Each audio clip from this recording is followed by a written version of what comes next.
हा मुजोर अधिकारी आहे. महाबळेश्वर बस स्थानकातील वाहतूक निरीक्षक बस उशिरा सुटल्याच्या कारणावरून विचारणा केली म्हणून पत्रकार अजित कुमार दरे यांना मजुरीची भाषा करत जाहीर धमकी देत लोकशाहीच्या चौथ्या स्तंभाला नावं ठेवणाऱ्या या अधिकाऱ्यावर काय कारवाई होणार, नक्की प्रकार काय आहे पाहूयात सविस्तर. पत्रकार म्हणजे दलाल एक दलाल म्हणजे दलाल एक दलाल दलाल एक दलाल. पत्रकार अजित कुमार दरे मी. आणि तू खाली ये पाहिजे. नावाला पत्रकार लावलं म्हणजे तुम्ही लोकांना ब्लॅकमेल करायला तयार झाला का? आजकालचे तर दलाल आहेत सगळे पत्रकार. माहितीये आज पत्रकार म्हणजे दलाल एक दलाल. महाबळेश्वर एसटी बस स्थानकातील एका वाहतूक निरीक्षकाच्या अरेरावी आणि उद्धट वर्तनामुळे प्रवासी तसेच पत्रकारांमध्ये तीव्र नाराजी व्यक्त होत आहे. बस सेवेतील विलंबनाबाबत विचारणा करणाऱ्या प्रवाशांना समाधानकारक उत्तर देण्याऐवजी संबंधित अधिकाऱ्याने अरेरावीची भाषा वापरल्याचा आरोप करण्यात येत आहे. मिळालेल्या माहितीनुसार दुपारी 3:30 वाजता सुटणारी एसटी बस तब्बल 1 तास उशिरा रवाना करण्यात आली. या विलंबनामुळे अनेक प्रवाशांची मोठी गैरसोय देखील झाली. काही प्रवाशांचे पुढील प्रवासाचे आरक्षण असल्याने त्यांच्यासमोर अडचणी देखील निर्माण झाल्या. बस उशिरा का सुटत आहे याबाबत प्रवाशांनी संबंधित वाहतूक निरीक्षकाकडे विचारणा केली असता वाद निर्माण झाल्याचे सांगितले जात आहे. याच बसमधून प्रवास करणाऱ्या एका पत्रकाराने प्रवाशांच्या तक्रारीची दखल घेत संबंधित अधिकाऱ्याकडे माहिती विचारली. मात्र पत्रकाराशी असभ्य आणि उद्धट भाषेत संवाद साधत अपशब्दाचा वापर केल्याचा आरोप करण्यात आला आहे. विशेष म्हणजे काही दिवसांपूर्वी याच विभागाच्या चांगल्या कामकाजाची दखल घेत पत्रकारांनी सकारात्मक प्रसिद्धी दिली होती. त्यामुळे संबंधित अधिकाऱ्याच्या वर्तनाबाबत अधिक आश्चर्य व्यक्त केले जात आहे. बस स्थानकासारख्या सार्वजनिक ठिकाणी जबाबदारीच्या पदावर कार्यरत असताना प्रवासी व माध्यम प्रतिनिधींशी सन्मानपूर्वक वागणे अपेक्षित असते. मात्र घडलेल्या प्रकारामुळे एसटी प्रशासनाच्या कार्यपद्धतीवर प्रश्नचिन्ह निर्माण झालेले आहे. ड्रायव्हर पाहिजे मतलब पाहिजे ड्रायव्हर पाहिजे ना गाडीला. आमची गाडी आहे मुंबईची गाडी आहे ट्रेन आहे आमची. आम्ही बुकिंग केली आहे. तो कोण पैसा देणार? गाडीचा ते लेट होणार ते कोण पैसा देणार? बुकिंग करताना विचारले होते त्याला सांगितलं 5 मिनिट. हा काकाला सांगितलं होतं 5 मिनिट. तुम्ही सांगितलं होते ना 5 मिनिट.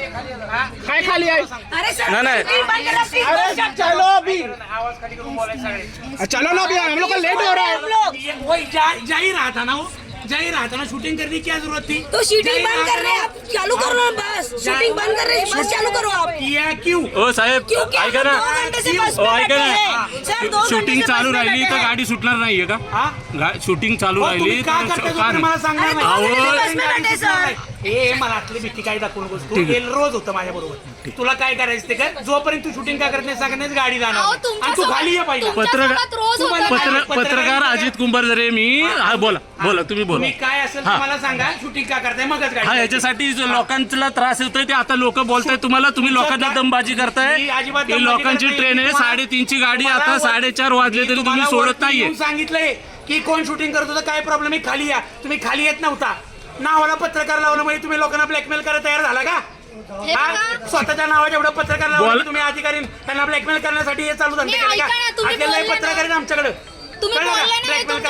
आजकालचे तर दलाल आहेत सगळे पत्रकार. अरे ऐका ना दादा ऐका. तुमच्यासोबत ह्या गोष्टी रोज होतात. सांगितलं ना कोण शूटिंग करते त्यांना खाली यायचं. अरे ऐका ना दादा सांगितलं ना. माझं तर ऐकून घ्याल तुम्ही. तुमच्यासोबत ह्या गोष्टी रोज घडत असतील पण पॅसेंजर म्हणून आमच्यासोबत पहिल्यांदा घडतात. आज पत्रकार म्हणजे दलाल एक दलाल. हा शानपणा नाही करायचा. खाली 3:30च्या टायमिंग गाडीचा होता. आम्ही 3 गाडीमध्ये बसलेलो होतो 3 वाजता. पण त्यांनी 4:30 वाजले तरी गाडी सुटलेली नव्हती. म्हणून आम्ही जाब विचारला पण त्यांनी उलट उत्तरं दिली.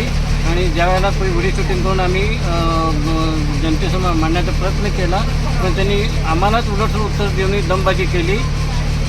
हे चुकीचं आहे एकदम. त्याच्यावर योग्य कारवाई व्हायला पाहिजे. महाबलेश्वर आए थे. महाबलेश्वर से हमको 3 बजे का टाइम बोला था बस का. बट वो 4:30 तक नहीं चला. 1.5 घंटा हो गया. ड्राइवर नहीं था. कंडक्टर पहले टिकट लेके रख दिया और फिर बस फिर चला. मतलब 1.5 घंटा हमारा वेस्ट हो गया. हमारा गाड़ी है पुणे से वसई के लिए और 8 बजे.